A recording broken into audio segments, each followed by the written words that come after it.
Three. হ্যাঁ বল। কালকে আমাদের পরীক্ষা মা। কাল পরীক্ষা, তাহলে পড়তে বসবে। কি বই? আমার তো 100 বার পড়া। ওসব বই না আমার ময়লা। পড়া কি? আমি সারা মাস না পড়লে আমার সব পড়া হবে। 10 বেশি।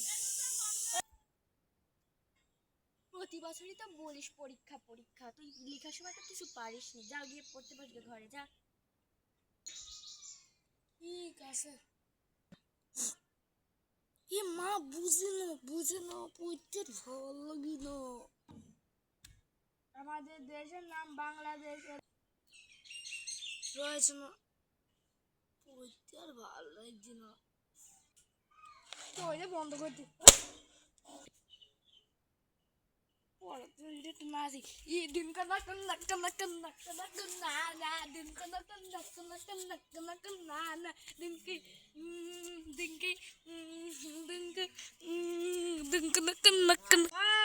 পরীক্ষা পরীক্ষা দিতে গেলাম।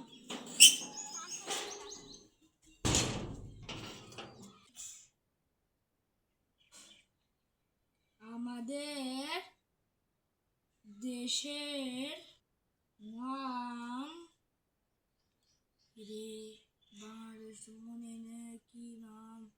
আমাদের দেশের নাম চাইনা না ভারত, কিছু তো মনে নাই। আমি তো একবার বলি তো আমাকে অন্য বেলা বসে দিছে। বাড়িতে তো মাকে চুলকুলো করে অন্যান্য নাম পড়ার নাম করে আবার তখন নাচতে শুরু করলাম। এবার কি হবে আমার? বসে থাকলে মনে হয় মন পড়তে পারে।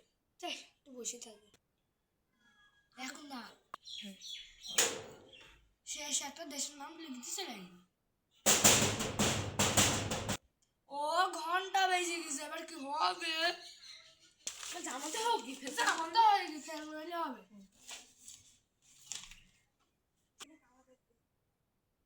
8 দিন পর পরীক্ষার রেজাল্টের দিন অবস্থা। মা আমাদের পরীক্ষার রেজাল্ট দিয়েছে। কি করলাম মা, দেখবি কিছু তো জানিনি, আমিও করতে পারছি না। কই দেখি কি দিয়েছে। আচ্ছা ঠিক আছে, ভালোই করিস। কি ব্যাপার, কি হইল? মা তো কিছু বললো না। ব্যাপার স্যাপার তো একটু আলাদা আলাদা লাগছি। শুরু কর। এমনে যাবো যাবো এমনে যাবো না অমনে যাবো।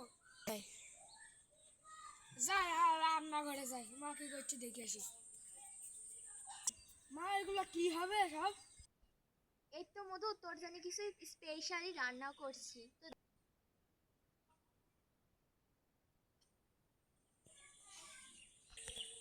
এটা সকালের জন্য, এটা দুপুরের জন্য, এটা বিকালে, এটা সন্ধ্যা, ওটা রাইতে। হ্যাঁ আমি তো সবই বুঝলাম, কিন্তু চলা খাওয়া যায় যায় তাই পেটে কি অসুখ করে দিছে মা। কিনে শুরু কর। দাঁড়া এখন না, খা তখন বুঝবি। মা তোকে কতবার করে বলিস না তুই পড়তে বস পড়তে বস পড়তে বস, তুই পড়তে বসিস নি জানে। তোরটা হলু দুপুরকার জন্য রেডি হয়ে থাকিস।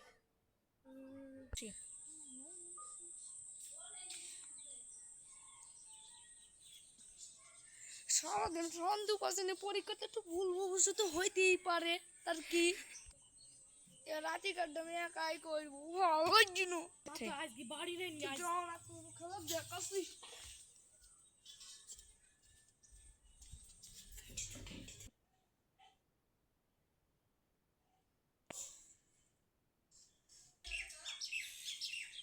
ফেল হয়ে পাঁচটা হতেই পারে, কিন্তু মরে গিয়ে ফিরে আসা যায় না। কিন্তু আমার মতো ভুল আপনারা কেউ করেন না। বাবা মার কথা শুনুন এবং নিয়মিত পড়তে বসুন, এটা আপনাদের জন্য ভালো। কিন্তু আমাদের ভিডিওতে যদি আপনার পছন্দ হয় তাহলে একটা লাইক দিয়ে দিন। ধন্যবাদ।